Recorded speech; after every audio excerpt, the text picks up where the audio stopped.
Assalamualaikum warahmatullahi wabarakatuh. Salam jumpa kawan-kawan subscriber dari Dakwah Ulama 41. Alhamdulillah, pada kesempatan ini semoga kita tetap dalam lindungan Allah Subhanahu wa taala. Oke kawan-kawan, pada kesempatan ini kami akan menceritakan tentang sejarah dan mitos keris Kiai Sengkelat miliknya Empu Supo atau dibuat oleh Empu Supo.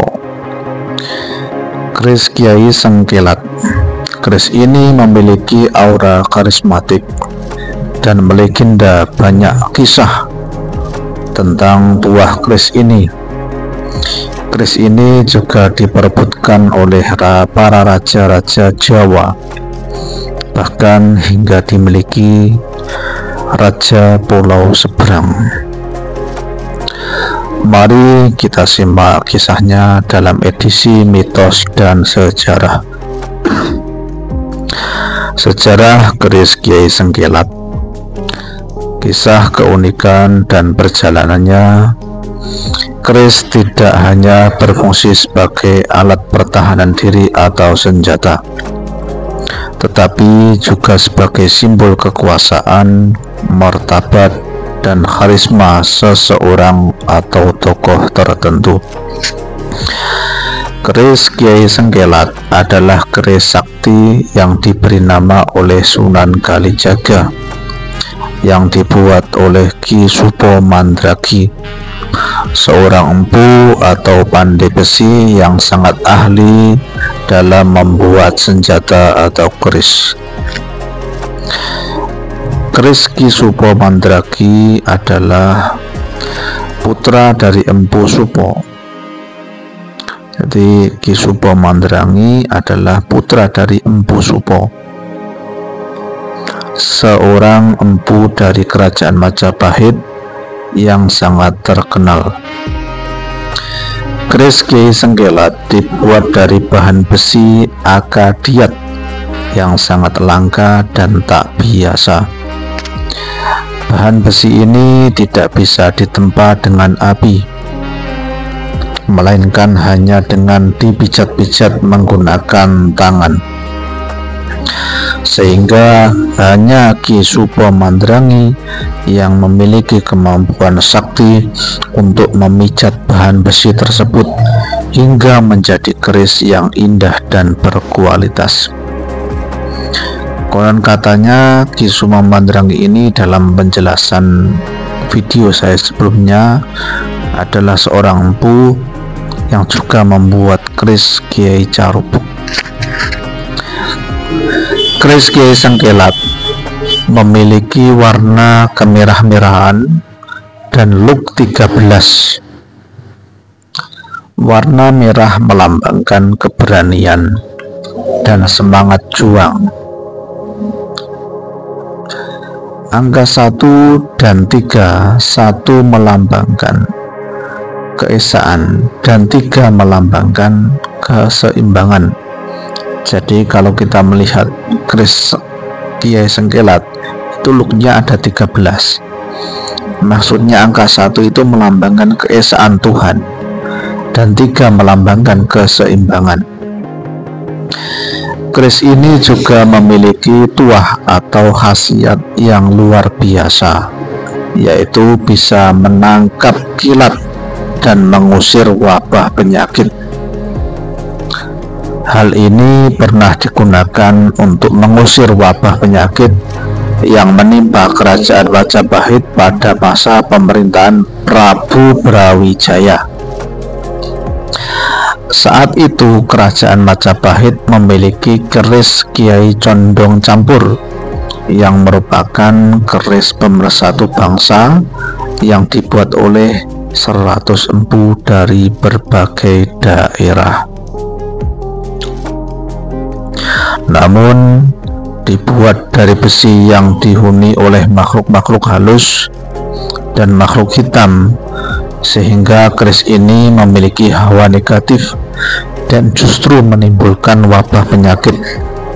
Jadi keris yang dibuat oleh 100 empu yang dimiliki Majapahit itu terbuat dari besi, bukan besi biasa, tapi besi yang emang ada isinya makhluk halus dan makhluk hitam, sehingga hawa negatifnya justru lebih banyak dan menimbulkan wabah penyakit.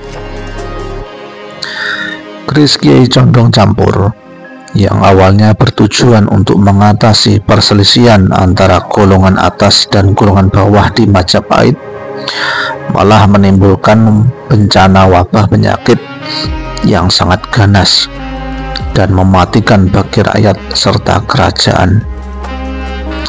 Banyak rakyat jelata yang meninggal karena sakit.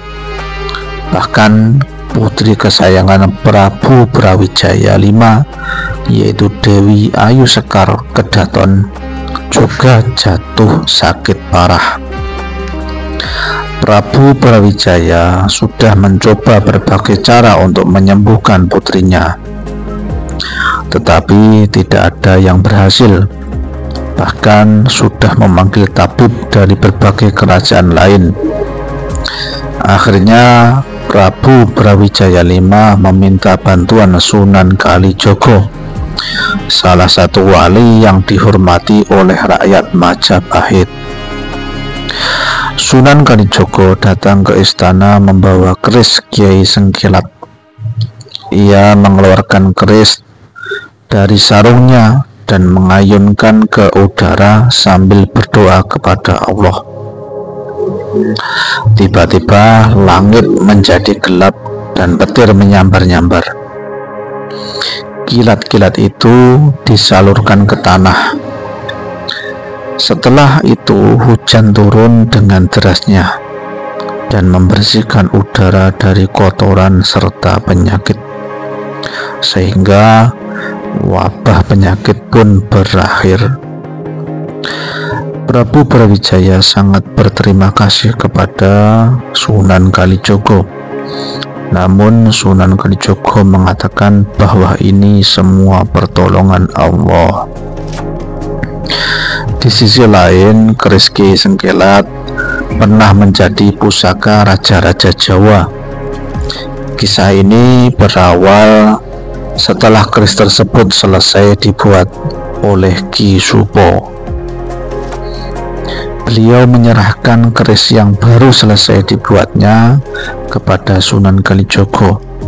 Namun ternyata keris tersebut tidak cocok bagi ulama, dan Sunan Kalijogo meminta Ki Supo untuk menyimpannya dan berpesan agar suatu nanti memberikan keris tersebut kepada raja-raja Pulau Jawa.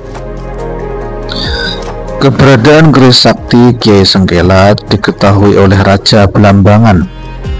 Ia tahu bahwa seseorang yang memegang keris tersebut tidak akan bisa dikalahkan dan menjadi penguasa. Sunan Kalijogo menyerahkan keris Kiai Sengkelat kepada Adipati Majapahit untuk dibawa ke kota Palembang. Sunan Kalijogo memerintahkan Adipati Notoprojo untuk memberikan keris Kiai Sengkelat kepada Raden Fatah, seorang putra sulung Raja Majapahit Brawijaya di kota Palembang, yang cikal bakalnya akan menjadi Sultan Demak dan penguasa tanah Jawa. Jadi pada saat itu Raden Fatah belum ke kota Demak, saat itu masih di kota Palembang.